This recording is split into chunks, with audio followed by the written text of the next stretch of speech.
From Bart getting spanked by a former president, to the NHL not impressed with how the Stanley Cup was treated, these are celebrities that were mocked by The Simpsons. We're starting with a classic case of the Bush versus The Simpsons. As many may know, The Simpsons has always been known for its sometimes childlike humor, poking fun at all kinds of targets. But in the early 90s, they caught the attention of the White House, and not in a way they would have hoped. The Simpsons' portrayal of a dysfunctional family was seen as controversial by some, and none other than the First Lady herself, Barbara Bush, called the show the dumbest thing she had ever seen. But it was George H.W. Bush's own remarks that really set things off. In 1992, he gave a speech calling for a nation closer to the Waltons than The Simpsons, referring to the popular TV show about a wholesome family in rural Virginia. To make American families a lot more like the Waltons and a lot less like The Simpsons. You just had to pick a fight, didn't you, George? Of course, The Simpsons couldn't resist firing back. In a promo clip, the family watched Bush's speech on their iconic living room TV, and Bart quipped, "Hey, we're just like the Waltons. We're praying for an end to the Depression, too." This started a bit of a rivalry between the Bush family and The Simpsons. But things really came to a head in 1996 with the episode Two Bad Neighbors. In this classic, much-beloved episode, the Bushes moved in across the street from The Simpsons, leading to all kinds of hijinks, starting the feud with George Bush himself spanking Bart for misbehaving, which enraged Homer, setting off a prank war that ends with the former president strangling Homer in the middle of the street. Needless to say, this episode caused quite a stir. However, as one of The Simpsons writers, Bill Oakley, has said, it wasn't really a political attack, just a personal one.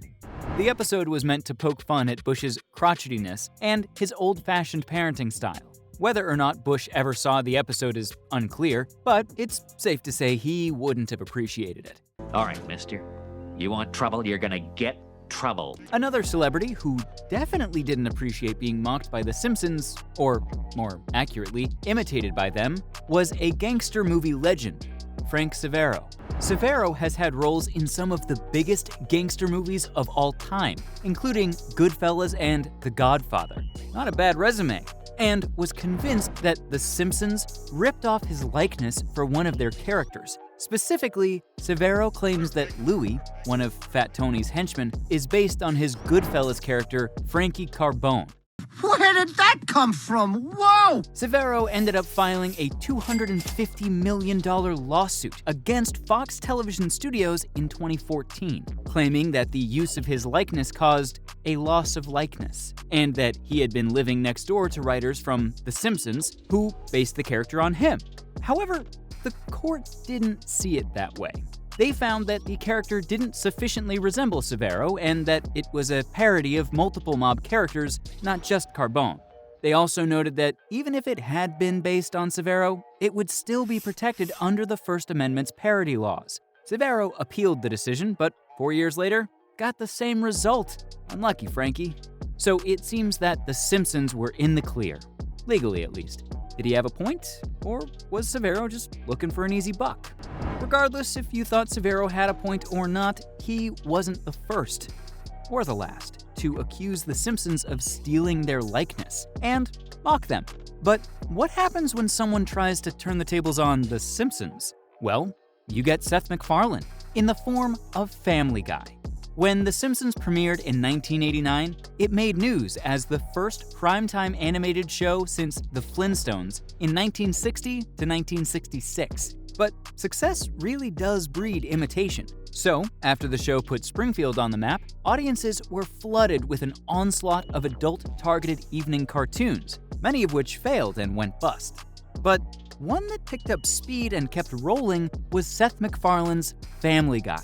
Following The Simpsons formula pretty closely on the surface, many saw Family Guy as something of a knockoff when it arrived in 1999, boasting a fat dad, a long-suffering wife, and frequently embarrassed kids.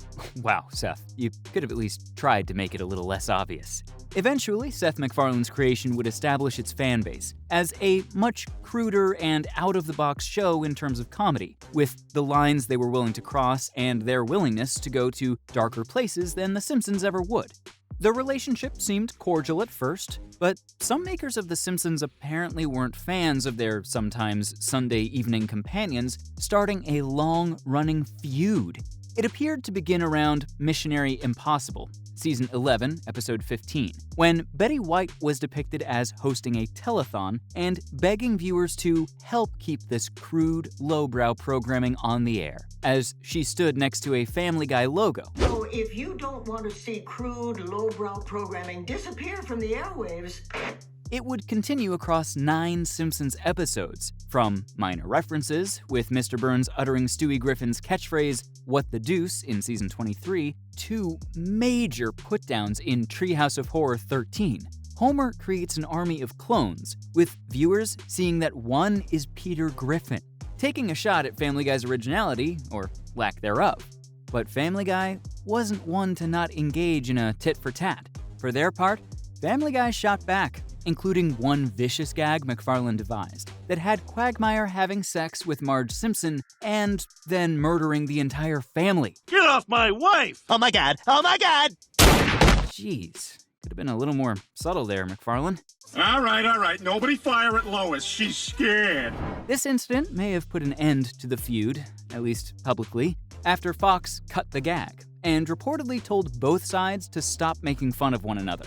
Although the gag can still be seen intact on subsequent Family Guy DVDs and airings on Adult Swim.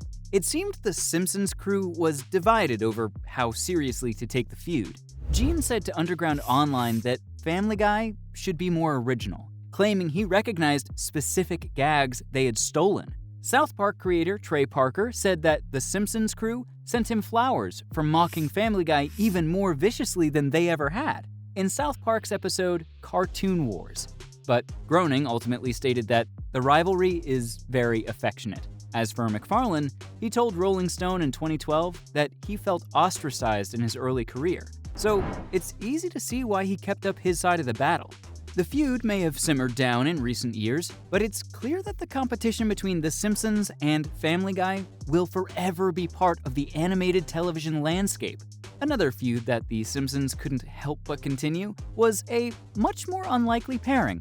In the episode The Last Temptation of Crust, Krusty the Clown had a rough night after a disastrous appearance at a show headlined by younger, hipper comedians. And, in an attempt to drown his sorrows, he goes on the bender to end all benders. I'm going on the bender to end all benders. Drinking everything in sight, including the Stanley Cup. Yeah, we've all been there, Krusty.